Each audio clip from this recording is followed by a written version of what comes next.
Alright, we got a 21 Polaris General XP ride command. Today we're going to work on a WD Electronics turn signal kit. Take a look at it. Alright, here's the turn signal kit. Super impressed with these guys already. Customer service, had a few questions. They answered it, got the kit out to me. No issues, couple days, really fast shipping. So we got the instructions, got the sequential for under the headlights. I had them add a hazard button. I'll put that to the side of the steering wheel. Here's a signal lever. Main reason why I went with the kit. Go right on the steering column, you know, just like a car, right, left. We got some zip ties. These are optional. I think this is if the indicators in the dash don't work, they send some LEDs, or if your General doesn't have them. In the center, or the gauge cluster. And here's the box, kind of the brains behind the operation. So back to the tail lights, get everything working.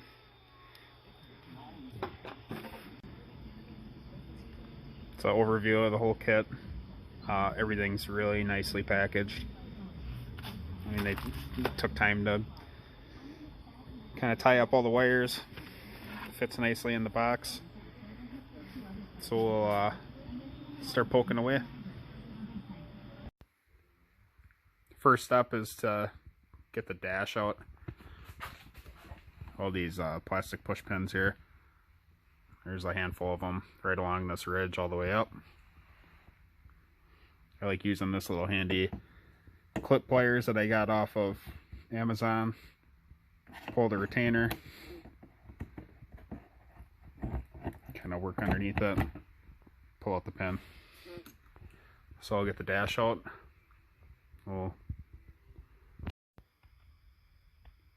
Alright, so we got the dash out. Now to get the turn signal switch installed, slides on the steering column right here. This T25, and then on the back side it's a 10mm nut. That's your bolt. So we'll get that installed. Okay, we got the turn signal switch in. Wires I got run kind of along the steering column, and they come up next to the gauge cluster back here.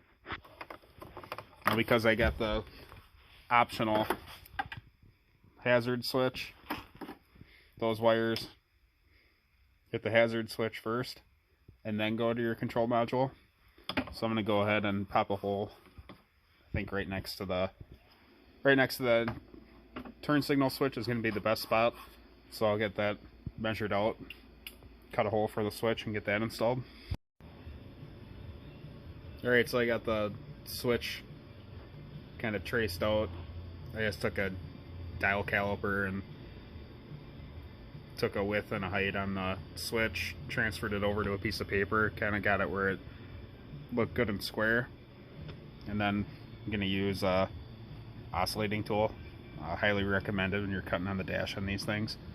The regular Dremel I've used, and if you're not careful, the sucker will walk away on you. This thing, it seems like you can really just ease into it.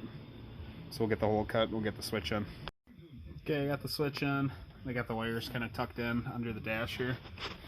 And because I got my Inferno heater, all my ductwork and stuff, I'm gonna have to really pack this box down. So what I did, I got the wires that have to come out under the hood. So the power wires for the module, and then the two front indicators each have a little box they plug into. So I ran those through the firewall, get this grommet put back in, and then what I'm going to do is I'm going to hook the wires up for the back indicators to the box, and then I'll show you guys how I get them back to the back of the machine. Okay, over on the passenger side floorboard, you can reach up under the dash. The subwoofer is right here. You guys can kind of see it there. So from the top side of the dash, I just drop the wires down. You can reach up pretty decent behind the glove box next to the sub. Get all your wire pulled through. Then down here on the, what everybody refers to as the tunnel, there's 2 clips.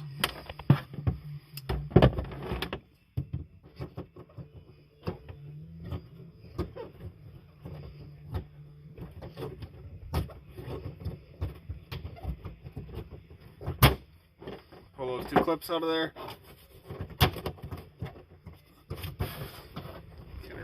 Reach in here. That panel pops free. And then you can feed your wires kind of down this little channel here. Then you can see where I have my rock lights and everything else kind of run to the back of the machine.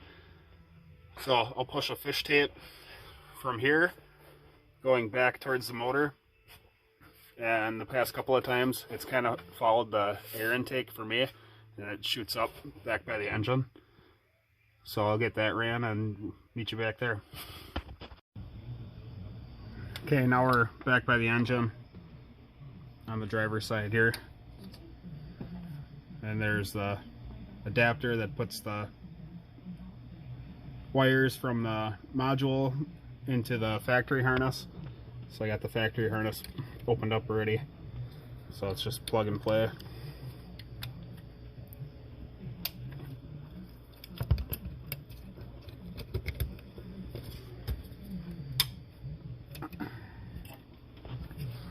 Then the wires from the module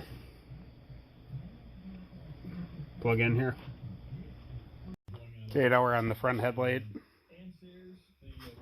Got the sequential blinkers. To get that installed, you have to back out the headlight bolts. So there's 1 back here, 2, and then 3 up here in this corner. Get them from the back side of the fender. You don't have to do anything too crazy. And then this sequential just tucks in right on the bottom side. Kind of tough to do it with one hand, so I'll get it tucked in. Okay, so we got the blinker installed on the driver's side. What I found is basically you just have to take the headlight completely out. Work this in. It's got a groove on the back side. Work it in between the bumper and the headlight, and then get your screw started here. Work it down. Get your screw started down here. Get it kind of tucked up here, and then get that final top screw tightened in. So then from there, the next step is to add your pins for your ride command. So this is the back of the gauge cluster. There's a little plastic covering. It goes over the end of that white part. I just took a pick and barely see it. There's some tabs there to push in. That comes off. This opens up from the back side. And then in the instructions it says 6 and 7, so you can see they're labeled here. Pop those little blue plastic coverings out,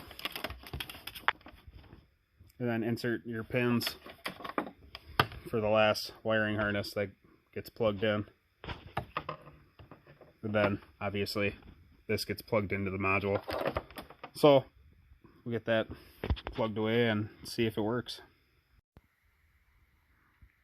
Alright, we got them all installed, buttoned up. Little modules for each blinker I just tacked down with a little super glue, so they're pretty sturdy, and if I want to move them I can just pop them up with a screwdriver. Got the wires all tied up, and then the pulse bar connector that came with the kit just gets plugged into the pulse bar. So I'll grab the shot of the running lights.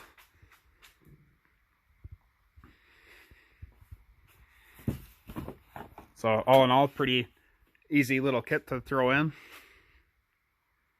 take it outside and do a little walk around so you guys can see the whole machine.